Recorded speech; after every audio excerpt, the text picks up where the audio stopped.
em que o Senhor quer nos renovar, nos restaurar. E alguns irmãos estão sentindo aqui nessa noite. Venho louvar a Deus pela mensagem, nesta noite.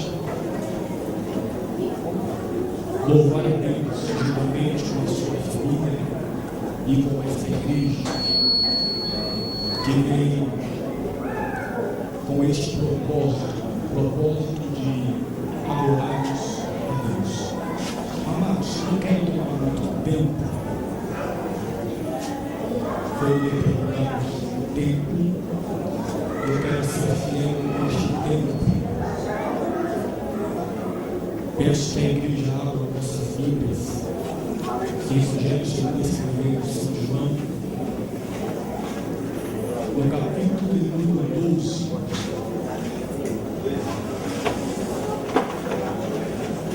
E eu quero ler aqui a partir do versículo 20. Amém?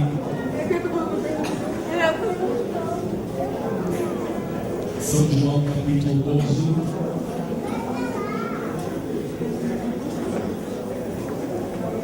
Capítulo 12 de São João, versículo de número 20.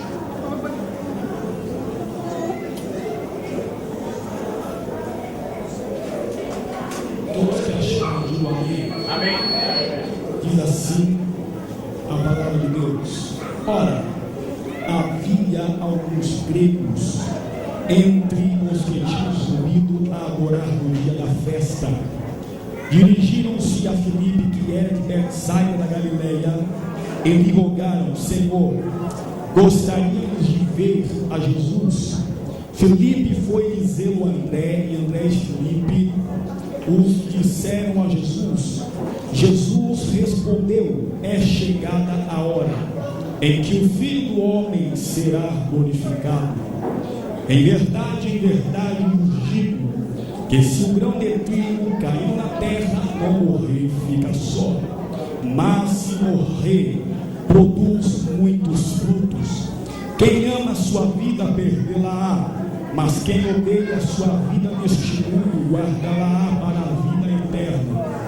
Aquele que me serve deve seguir-me, e onde eu estiver, ali estará também o meu servo.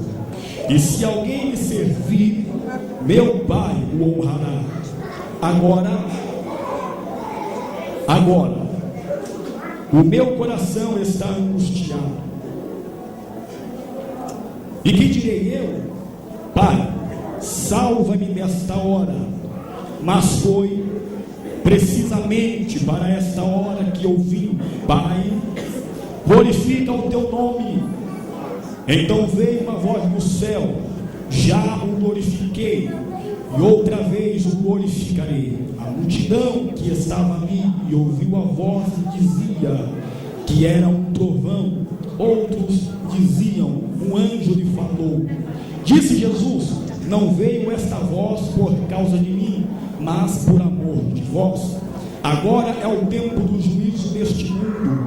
Agora será expulso o príncipe deste mundo. Mas eu, quando for levantado da terra, todos atrairei a mim. E você diz amém. Amém. Amém. Amados, estamos diante de uma palavra que é muito, mas muito poderosa. Estamos aqui nesta noite com uma passagem que não é muito conhecida. Por alguns, com certeza é, mas para outros não é conhecida, porque estes versículos que ora acabamos de ler, simplesmente o apóstolo João, é somente ele que narra exatamente nas suas palavras, quando ele escreveu o capítulo 12 a partir do verso 20, onde nós acabamos de ler. O que é que nós temos aqui? a gente tem exatamente, amados, uma semana que é muito, mas muito conhecida mundialmente, que é a Semana Santa, ou a Semana da Paixão. Estamos agora numa segunda-feira, no segundo dia da semana, em que Jesus estava na cidade celestial, na cidade que era louvada, na cidade que era reconhecida, na cidade que as pessoas vinham de longe para poder adorar o grande Deus, naquele lugar que era a cidade de paz, a grande Jerusalém.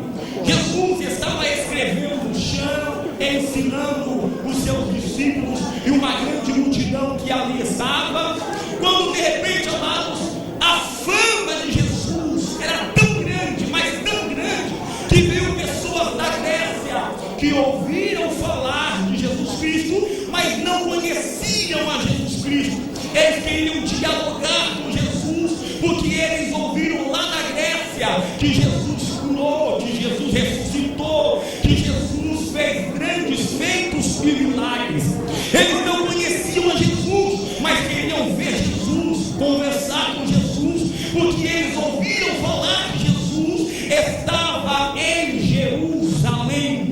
Eles foram, amados, esses homens gregos, eles foram a um dos discípulos de Jesus, que é chamado de Filipe. Eles começaram a conversar com Filipe, dizendo assim: eu quero ver Jesus, nós gostaríamos de conversar com Jesus. Quem é ele? Nós somos gregos, nós não conhecemos ele, nós ouvimos falar que ele ressuscitou um morto, e eu ouvi falar que o nome do morto era Lázaro, eu ouvi falar que Jesus curou leproso, eu ouvi falar que Jesus curou os cegos, eu ouvi falar que Jesus, ele fez pessoas andarem novamente, mas só que eu não conheço a fama dele que está lá na Grécia. Quem é Jesus? Eu quero ver Jesus, eu quero conversar com Jesus. Filipe foi até André e começou a falar as palavras que aqueles gregos estavam falando, que eles queriam ver Jesus. Então vai Filipe e André comunicar-se com o mestre, que haviam alguns gregos que queriam ver Jesus, conversar com Jesus, conhecer Jesus no meio de uma grande multidão. De repente, amados, quando está diante do mestre, André e Filipe, a Bíblia diz, queridos, que quando eles pronunciam essas palavras ao conhecimento do mestre, Jesus, ele se levanta. Então ele começa a profetizar, ele começa a responder dizendo: é chegada a hora em que o Filho do Homem será glorificado. Em verdade vos digo, que se um grão de trigo cair na terra, não morrer, fica ele só, mas se morrer, produzirá muitos frutos. Aqui ele está pronunciando que ele ainda é apenas uma única semente, e que esta semente tem que cair no chão, tem que morrer para germinar, para poder crescer e se tornar uma grande árvore frutífera. Observe que é exatamente diferente quando ele abriu a boca no capítulo 15, no versículo 1, quando ele está dizendo: eu sou uma árvore verdadeira, eu sou a videira verdadeira, ou seja, uma árvore que já cresceu frutífera com os seus galhos. Mas aqui no capítulo 12 ele está dizendo assim: eu ainda sou apenas uma única semente, e essa semente, pastor Sérgio, tem que cair no chão para morrer, germinar, para que a igreja possa estar na minha presença. Jesus, ele abre a boca e vai dizendo assim: quem ama a sua vida, perdê-la-á, mas quem odeia a sua vida neste mundo, guardá-la para a vida eterna. Aquele que me serve deve me seguir-me, e onde ele estiver, ali estará também o meu servo. E se alguém me servir, o meu Pai o honrará. Era Jesus pronunciando essas palavras, quando de repente ele começa a revelar algo muito mais profundo que isso. O que é que Jesus começa a mostrar, a revelar? Ele está mostrando, queridos,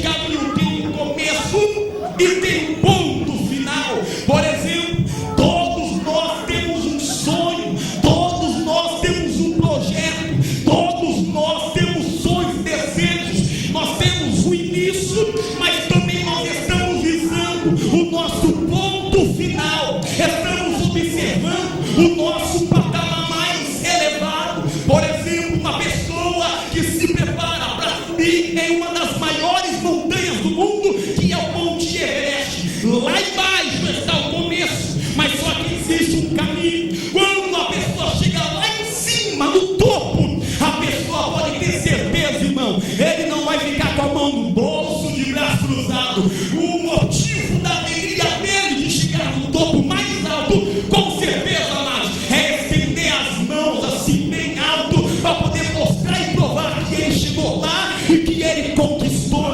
Por exemplo, uma pessoa aqui que participa da corrida, de todo final de ano, nas Olimpíadas ou até na maratona, ele tem um ponto inicial, tem todo aquele caminho, mas só que ele está observando, sabe o que? O primeiro lugar, ele está observando aquele patamar, o número 1. Porque, sabe por quê? Porque quem chega lá, ele é bem visto, ele levanta assim um troféu e fala assim: eu cheguei lá, eu conquistei. É a mesma coisa que a igreja, queridos. Todos nós temos um sonho, nós aqui já temos um ponto inicial, temos um caminho, observando o nosso ponto final. A mesma coisa com Jesus, ele iniciou o seu ministério aos 30 anos, agora está andando sobre um percurso, ele está indo numa maratona, mas só que ele está observando, sabe o que? A cruz do Calvário, o seu ponto final, o seu topo mais alto.